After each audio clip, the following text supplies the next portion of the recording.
company. Oh, fantastic. I told you not to look. Scott Baldwin, as I live and breathe. How are things going? Is the charming Miss Coe here, too? No. It's just me and you. And Eve? Oh, this is a good cop, bad cop thing, isn't it? Eve comes in first to butter me up, then you appear, guns a-blazing. I didn't know Eve was gonna be here. Really?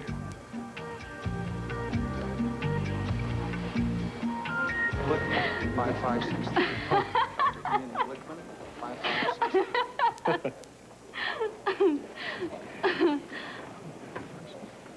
I thought we settled this nonsense last night. I thought so too, Joe, but this morning I started getting phone calls. And every time I answered, the person hung up. Finally, I dialed *69, and it was a woman. And from this, you're accusing me of seeing a redhead. No.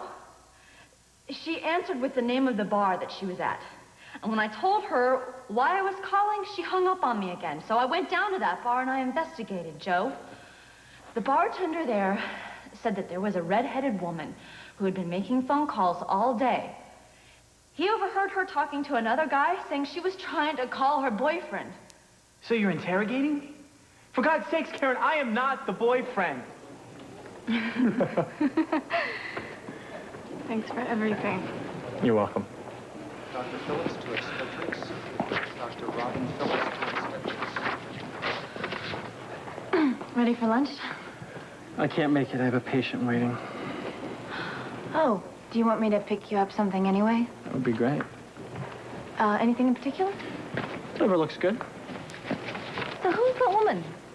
What woman? Oh, that pretty redhead just now. You mean Penny Taylor? Her son was here overnight, anaphylactic shock. And you're already on a first-name basis? Yeah, she says it makes her feel old to be called Mrs. Taylor. So she's married? Jeez. What? The pretty redhead. You thought you were catching me with my phantom girlfriend, didn't you? The one who called the house the other day? No, I didn't say that, Joe. But you were thinking. Maybe. She's a patient's mother, that is all. Sorry. She's really getting old, Karen. Joe, do you think that you could sneak away after this paper? Go down the recovery room with me? So we can rehash what we already rehashed? I don't have time for this. I have to get back to work.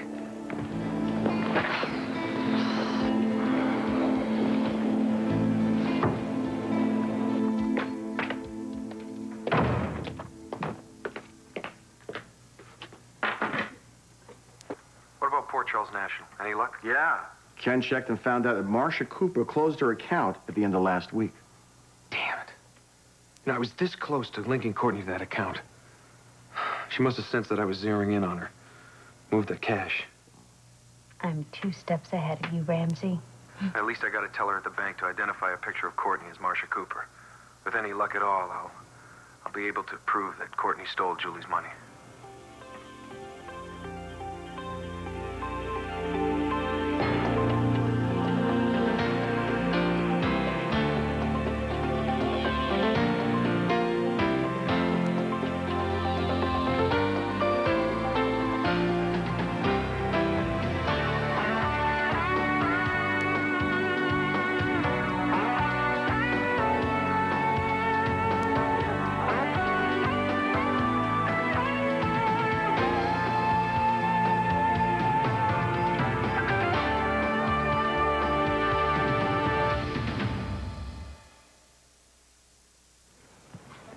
You're a tough guy to find, Bordizzo.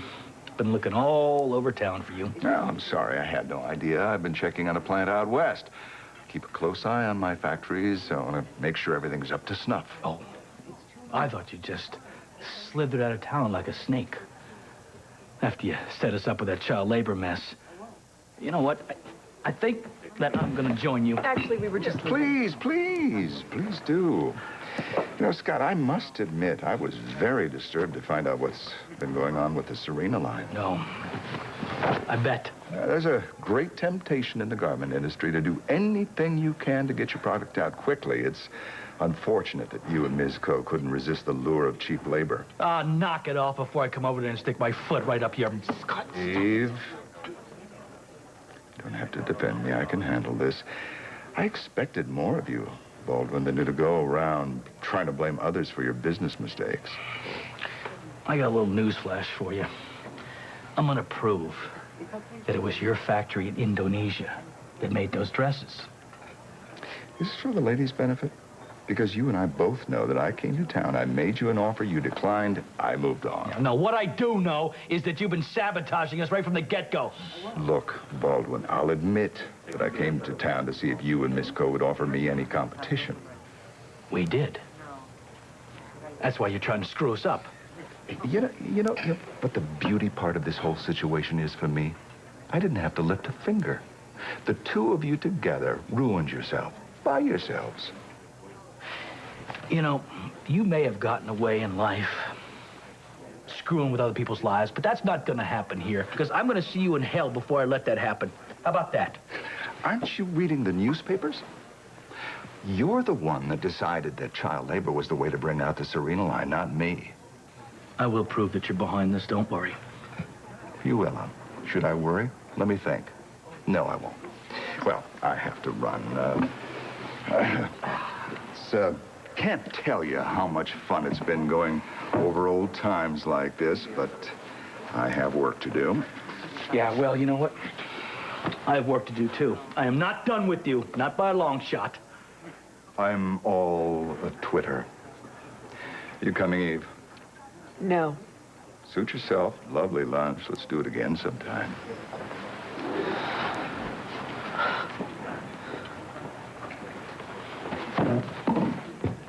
This guy's behind us, and I'm gonna prove it. I don't think that's a good idea. Why are you siding with him? I'm not. Really? Well, it looked that way when I walked in here. Listen, I came here to get DV away from the Serena line. Now, why would you do that? Because last time you told me that you weren't very close anymore. Look, I am not going to relate my past relationship with DV to you again. That answer's not good enough. How dare you? Well, let's see. You moved to the lighthouse because you're afraid of this guy, right? All of a sudden, I come in here and you're drinking wine, you're having crab Louie, you're holding hands. This was not a social outing, Scott. I think you're holding something back. You know what's wrong with this picture? I made a mistake trying to help a friend.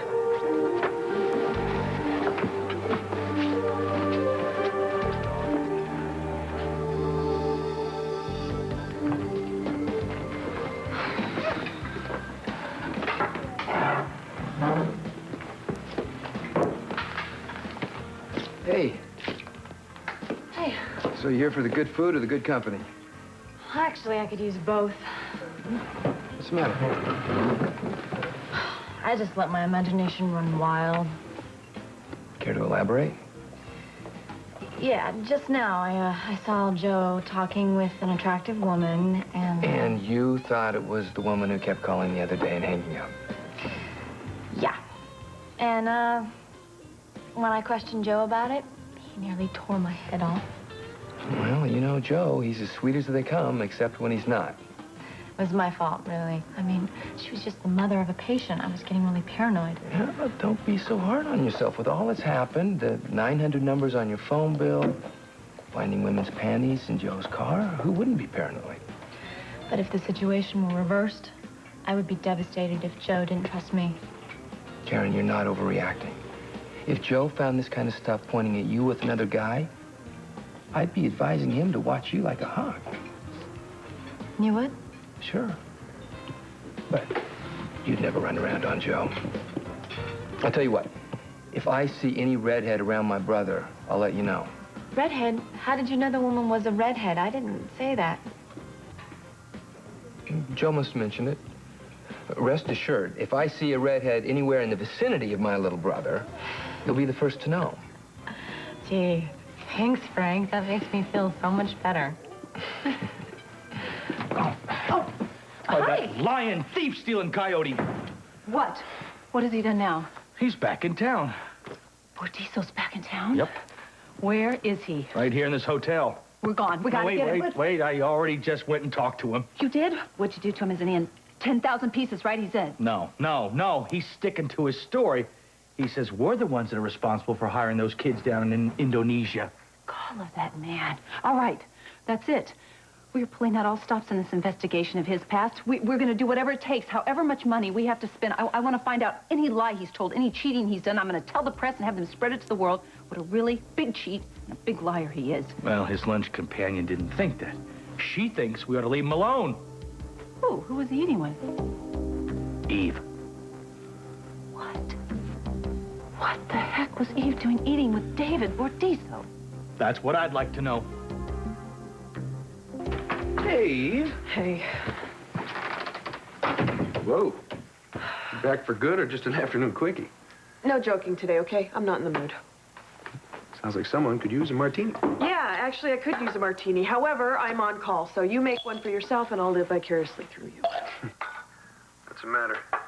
Dr. Collins mixed the darks with the whites? This isn't about Kevin. It's about Scott. Baldwin? Don't tell me you've seen him again. No, I'm not. Well, finally, a glimmer of sanity braced the surface. I'm having this meeting with D.V. Bordiso to help Scott. When all of a sudden, Scott bursts into the restaurant, and before I can explain what I'm doing there, he accuses me of being in cahoots with D.V. I mean, come on, where does he get off? We're not even seeing each other anymore. If I want to have lunch with Saddam Hussein, then who is Scott to criticize me? Are you going to say anything? Really want to know what I think? Yes, I do. Well, judging by the intensity of your reaction, I'd say you still have feelings for Scott.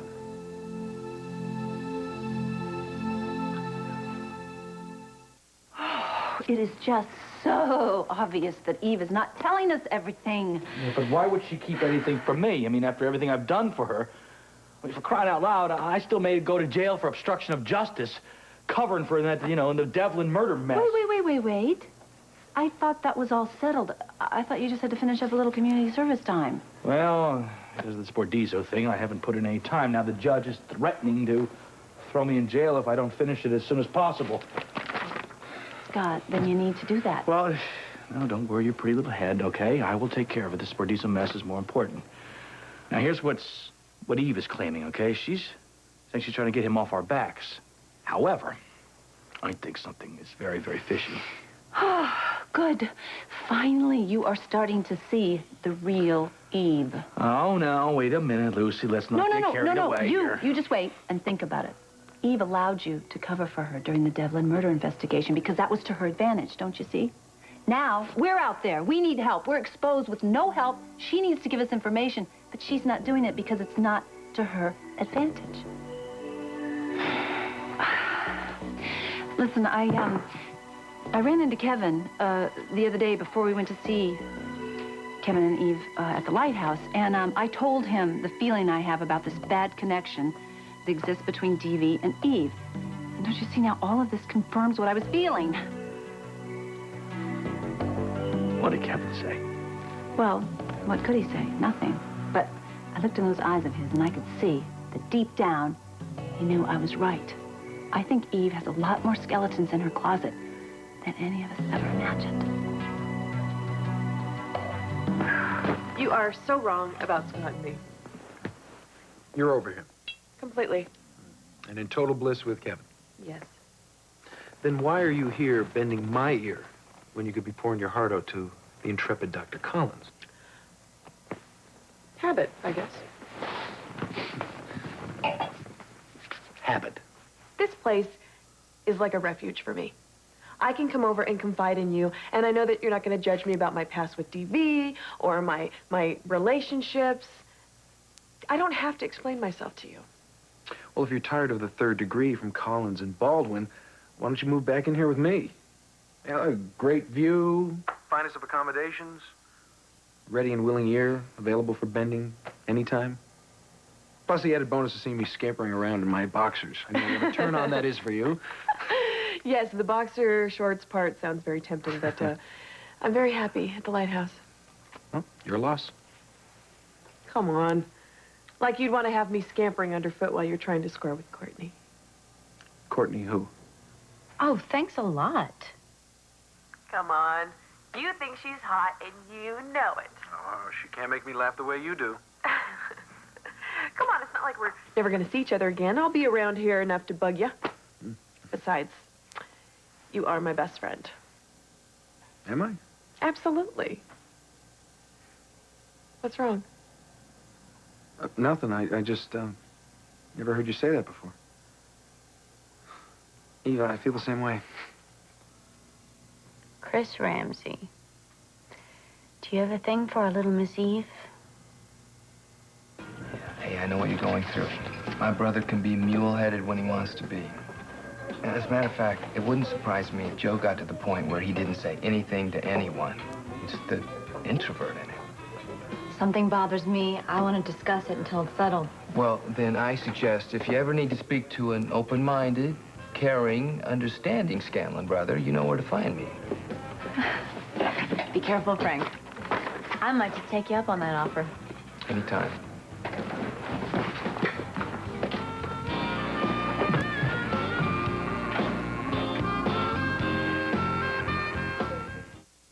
Dr. Mullins for orthopedics. Dr. Christopher Mullen to orthopedics. Good. Hello. Here's your lunch. Hey. Karen, this is Penny, Aaron, Jack Taylor, everyone. This is Dr. Wexler. Oh, Dr. Wexler, it's so nice to finally meet. Although I feel like I know you already. Joe has just gone on and on about you, so... He has. Mom, I'm hungry. Okay. I better go. Thanks for everything. And no offense, but I hope I won't be back for a long time. Me too. Okay, guys, let's go. Nice to meet you. Same here. Dr. Monique Adams to cardiology.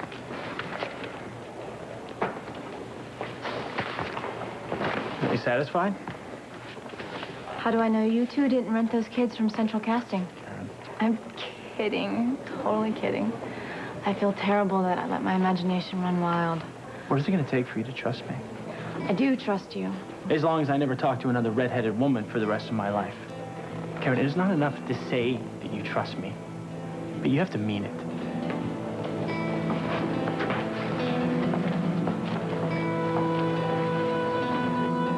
We can just find out what Eve knows. Then we can get the goods on Bordiso, hold it over his head, and clear our good names. Finally, I feel so good because you're getting it. You're trying to understand what I've been saying about Eve all along.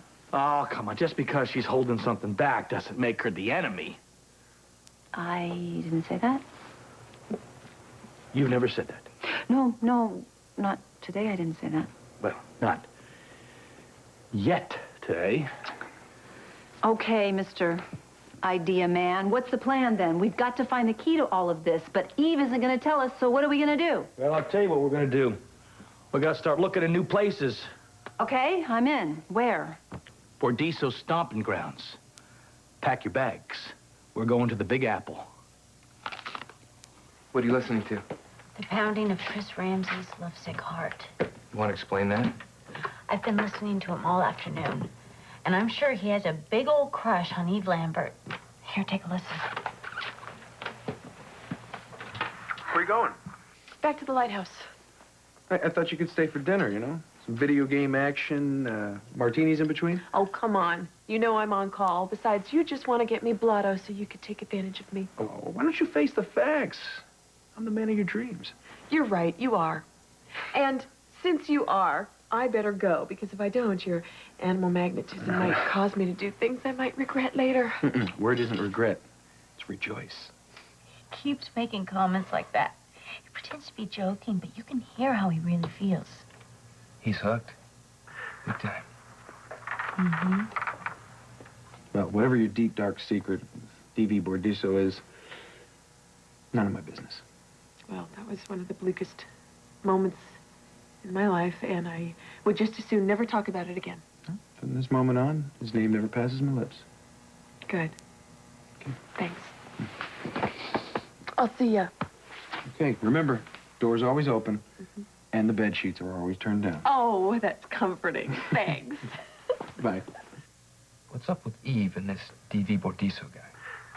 I don't know. He's a famous fashion designer. But with Chris so taken with Eve, and Eve so spooked by Bordiso, it might be worth looking into. Definitely. You know, Frank, This information couldn't have come at a better time. We needed a new way to get at Chris. I heard him telling his PI he thinks he can prove I posed as Marcia Cooper at the bank. The account is closed. The money is gone. Ramsey has nothing.